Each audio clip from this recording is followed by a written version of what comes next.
किन्नर का आशीर्वाद वरदान समान। हमारे समाज में किन्नर को सम्मान की नज़र से नहीं देखा जाता है, लेकिन अगर हम बात करें किन्नर के आशीर्वाद की तो उसका बड़ा महत्व है। इसके पीछे भी एक कहानी जुड़ी हुई है जो हम आज आपको बताएंगे। समाज के ज़्यादातर लोग किन्नरों को हंसी मजाक के रूप में ही देखते हैं। आखिर किन्नर होते क्या हैं? भगवान ने प्रत्येक प्राणी के दो रूप बनाए हैं, एक नर और एक नारी। जिस तरह से हमारे मनुष्य जीवन में आदमी और औरत होते हैं, इसी तरह से पशुओं में भी यह क्रम चलता है। सभी तरह के पशु हों या पक्षी हों, उनमें से एक नर होता है और एक नारी होती है। भगवान ने यह प्रक्रिया इस वजह से अपनाई क्योंकि नारी को ही नया जीवन देने की शक्ति भगवान द्वारा प्रदान की गई है।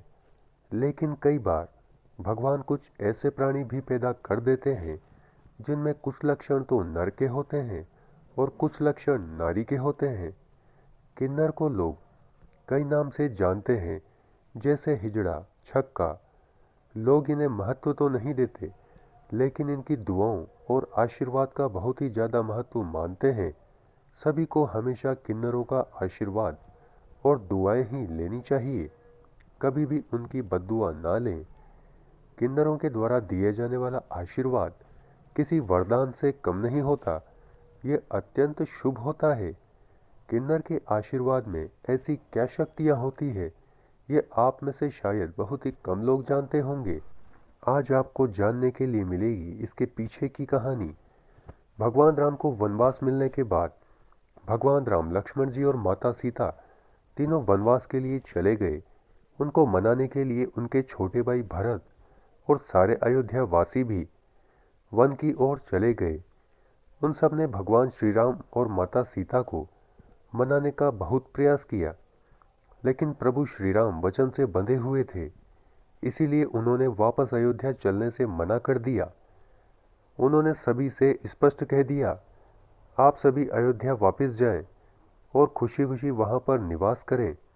भरत को भी उन्होंने आदेश दिया, तुम भी राज्य संभालो और प्रजा का ध्यान रखो। मैं 14 वर्ष के बाद लौट कर आऊँगा, तब तक तुम शासन करो। भगवान श्री राम ने जब सभी से लौटने के लिए कहा तो उन्होंने केवल स्त्री और पुरुषों के बारे में ही बोला था, इसीलिए बाकी बचे हुए किन्नर समुदाय के लोग वहां पर ही खड़े रहे। भगवान श्री राम जब रावण का वध करके 14 वर्ष बाद अयोध्या के लिए लौटने लगे तो उन्होंने देखा कि किन्नर समुदाय के लोग भी 14 वर्ष से उनकी प्रतीक्षा कर रहे हैं। यह देखकर प्रभु श्री राम अत्यंत खुश हुए और उन्होंने किन्नर समुदाय को यह वरदान दिया कि तुम जिस किसी को भी आशीर्वाद दोगे वो किसी वरदान से कम नहीं होगा। उस समय से ही किन्नर समुदाय का आशीर्वाद वरदान के रूप में जाना जाने लगा।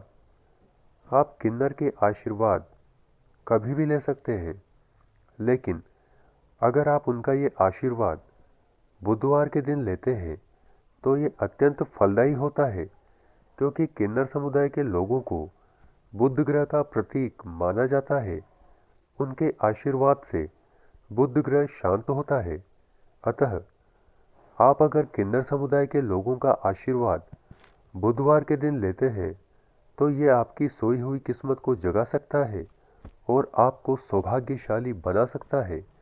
ज्योतिष की माने तो जो बच्चे पढ़ाई में कमज़ोर होते हैं उन्हें किन्नर की गोदी में बिठाकर बुधवार के दिन आशीर्वाद लेने से बच्चे पढ़ाई में तेज होते हैं और अधिक भाग्यशाली बनते हैं।